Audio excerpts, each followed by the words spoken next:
Imagine being alone at night, surrounded by the stillness of your own home, when suddenly someone knocks at the door.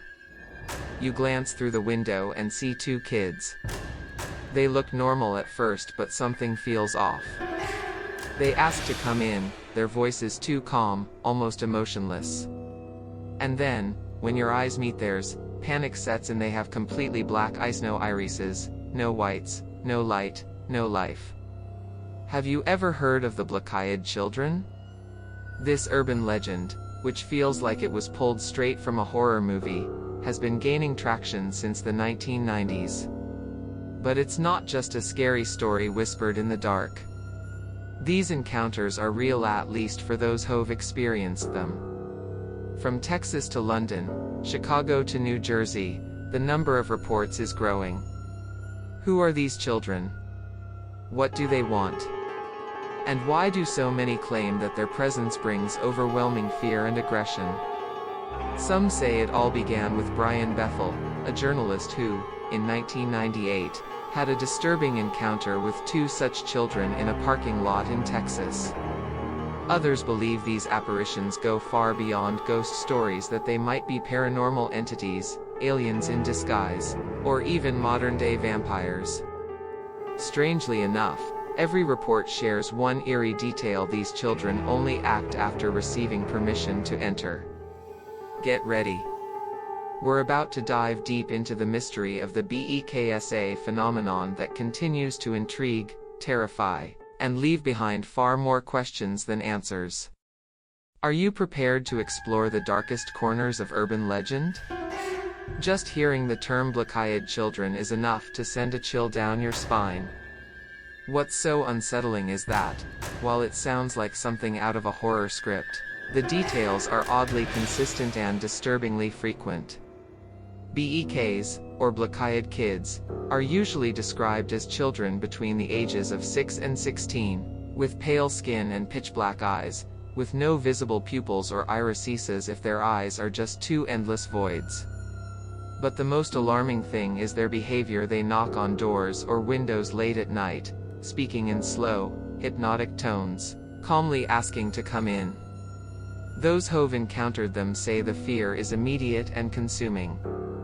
Not your typical fear, but something heavier, darker, almost suffocating. It's like your instincts are screaming that something is fundamentally wrong.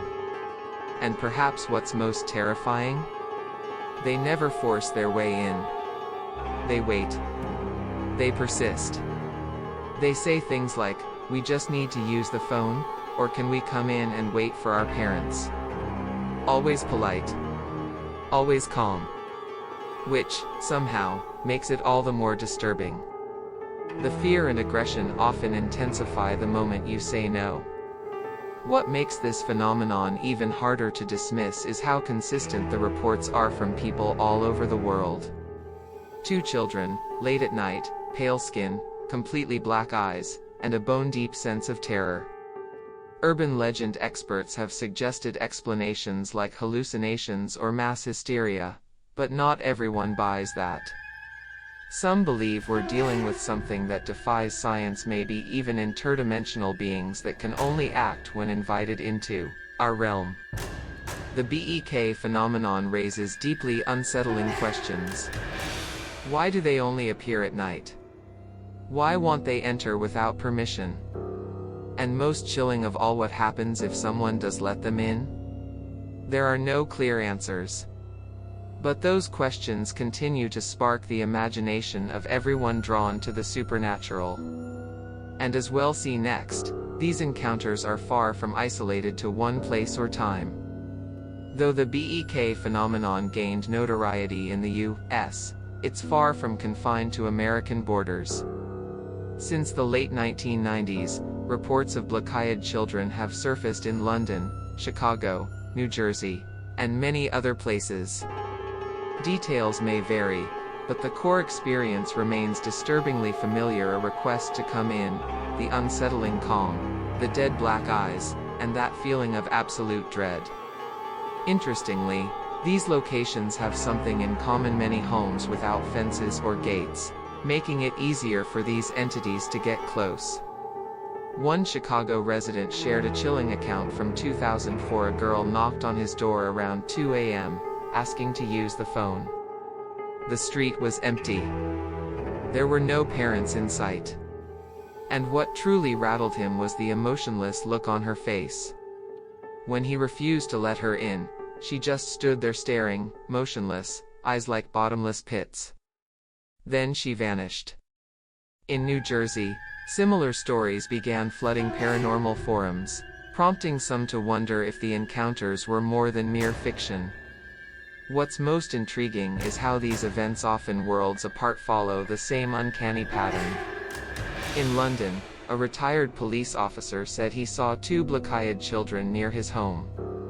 He described a crushing weight in his chest, so intense he feared a heart attack. The BEKs seem to transcend culture and geography. They just appear. Always at dusk. Always with that same quiet request. The explosion of similar accounts has caught the attention of researchers, skeptics, and believers alike. Could a simple urban legend evolve into a global phenomenon? Or are we witnessing a wave of mass suggestion, fueled by forums, videos, and pop culture? Hard to say. Especially when the stories keep coming unprompted. Which leads us to the next mystery: where did this begin? And why did the sightings suddenly spike in the late 90s? If the legend of the BEKs has an origin story, it starts with Brian Bethel. An experienced journalist and self-proclaimed skeptic, Bethel had no idea that a simple trip to pay a bill in Abilene, Texas, in 1998, would change his life and kickstart one of the creepiest digital age legends. While sitting in his car that night, two boys approached and asked to be let in.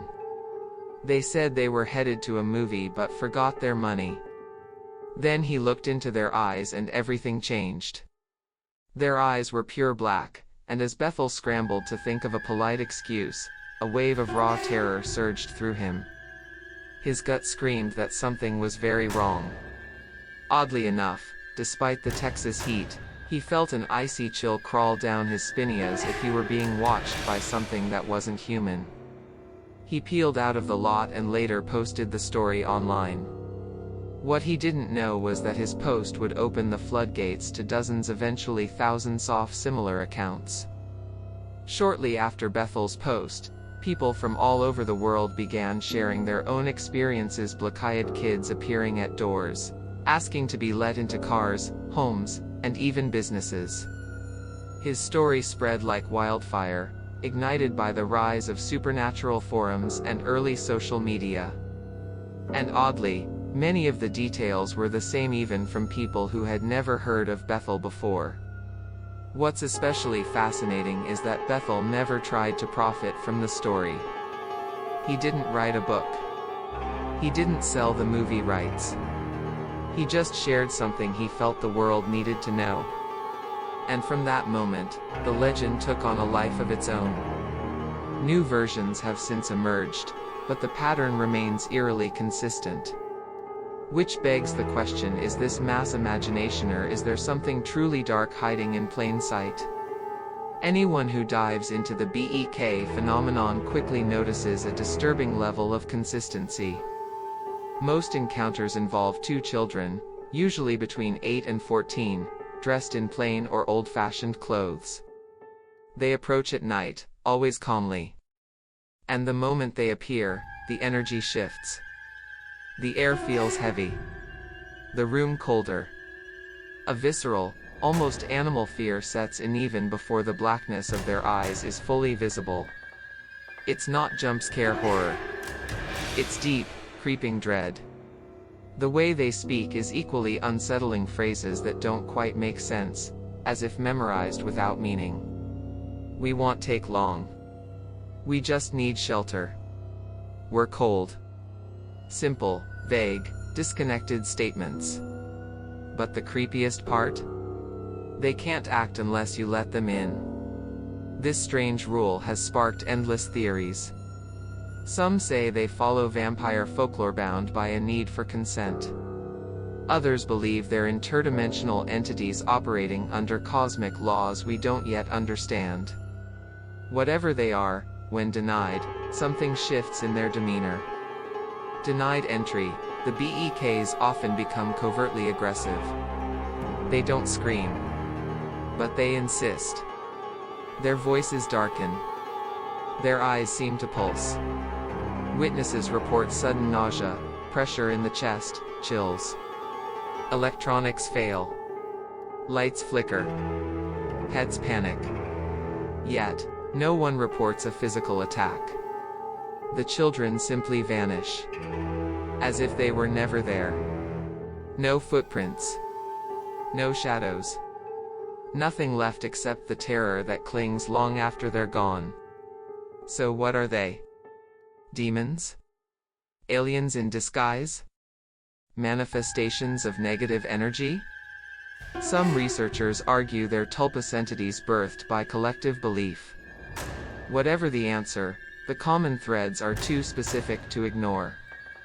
This isn't just a spooky campfire story. It's a structured, recurring, and perhaps even dangerous phenomenon.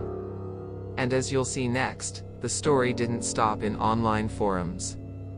It spread to our screens and to our culture. With the rise of the internet and the boom of online communities, stories about black-eyed kids found a powerful platform: the media. Films, series, short films, and documentaries began exploring the mystery behind BEKs, turning fear into entertainment or, for some, into warnings. One of the first spikes in public interest happened as online reports gained traction. Soon after, independent productions began portraying these chilling encounters. It was as if pop culture itself had breathed new life into a legend that once only whispered through the dark corners of the web. In 2013, MSN published an article that caused a stir. It compiled dozens of testimonials about sightings across the United States. The headline? Are black-eyed children among us? The article went viral, reigniting the public's curiosity. Then, in 2023, the British tabloid Daily Star picked up the thread, claiming a disturbing rise in BEK encounters in the Midlands region of the UK. Coincidence or not, more reports began surfacing afterward. It's almost as if merely talking about them somehow invites them. To skeptics, it's just the power of suggestion. But to believers? It's a form of summoning. BEKs have also made their way into the world of TV and online streaming. They've appeared in shows like Creepy Chronicles and Paranormal Witness, as well as in YouTube videos that rack up millions of views. Their story has found a home in horror podcasts, graphic novels, and even interactive games. No matter the format, the key elements stay the same: the black, soulless eyes and the disturbing request to be let in. This consistent portrayal has cemented the BEKs as modern horror icons, standing shoulder to shoulder with figures like Slender Man or Momo. What's especially fascinating is how media exposure hasn't watered down the legend, it's amplified it.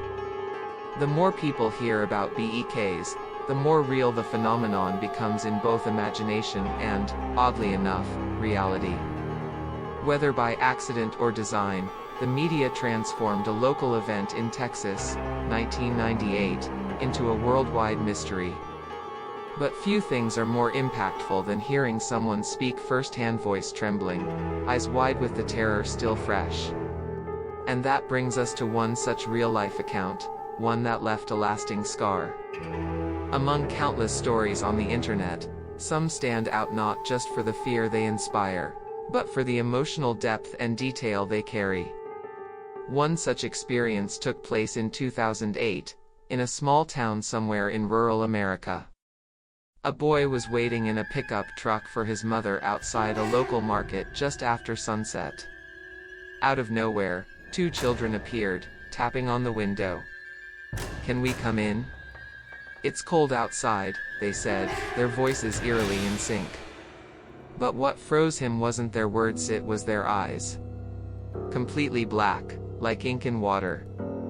The boy described the fear he felt as not human. His body locked up. His throat went dry. Every fiber of his being screamed, "Don't open the door. Don't speak. Just go." When his mother returned, the children were still there. One of them immediately turned to her and repeated the same request. But the moment she saw their eyes, she dropped her groceries and yelled at her son to start the car. "We drove away without looking back," he later wrote in a paranormal forum. That single encounter left such a mark that he still refuses to park alone to this day. What makes this even stranger is the physical aftermath. His mother suffered from migraines for weeks. The boy had a fever and couldn't sleep. Doctors had no explanation. And the truck? It wouldn't start at first, as if something had drained its energy. These post-encounter effects aren't uncommon in BEK reports. Seeing them is one thing. But it's what lingers afterward: the cold, the anxiety, the unexplainable symptoms that leads many to believe we're dealing with something far beyond psychological suggestion. That testimony ended with a phrase that still gives readers chills: "They looked human, but they weren't. I could feel it. And they knew I knew." That might be the most terrifying part of the BEK phenomenon. It's not just about what they say or what they do, it's about what they make you feel. The horror isn't loud. It's quiet. Not in the attack, but in the stillness. In the stare. In the unknown. And even though science may try to explain it, there's something about this legend that still slips through the cracks. Maybe because the answer is closer than we'd like, or worse, has already knocked on your door. After diving deep into the legend of the black-eyed children, one thing becomes undeniably clear: this story is far more than just a spooky tale to scare teens around a campfire. It carries elements that challenge not only our sense of reality but also the way we define what isn't possible. The sheer volume of accounts, the consistent details, and the emotional toll described by those who've encountered them suggests that behind the folklore, something darker, deeper, and maybe even real could be lurking. Are we dealing with a mere urban legend? Or is this something far more dangerous, a supernatural warning in disguise? Why do these sightings evoke such overwhelming panic? Perhaps it's because they tap into something primal within us. It's not just the black eyes or pale skin, it's that gut feeling that whatever's standing in front of you looks human but isn't. It's the breaking of the natural order. And it all starts so innocently: a knock on the door, a polite voice asking to come inside, an unsettling stare. Then suddenly, your instincts roar to life: don't let them in. But what if it's all real? What if these entities are truly out there just waiting for someone to say yes? The more testimonies we hear, the more that possibility starts to gain weight.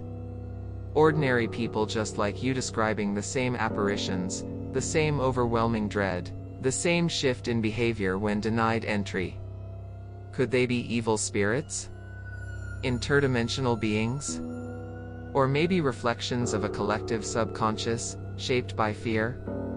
One thing is certain: even in our modern world, filled with science and skepticism, there are mysteries that mock our sense of control. And that's where the true horror of BEKs lies. Not in them but in what they represent. They're reminders that the impossible can knock at your door when you least expect it. That not everything fits neatly into reason. That sometimes, the scariest stories have no ending. Maybe that's why we keep telling them, hoping that by naming the fear, we can understand it. But what if understanding isn't the goal? What if all they want is to be let in? So before we close, let me leave you with one final thought. If, one quiet night, you hear a knock at your door and you find two children standing there, heads low, voices calm, will you open it? If stories like this fascinate you, unsettle you, or ignite your imagination, make sure to subscribe to the channel and turn on notifications. Here, we explore the darkest mysteries, the strangest truths, and the legends that refuse to die.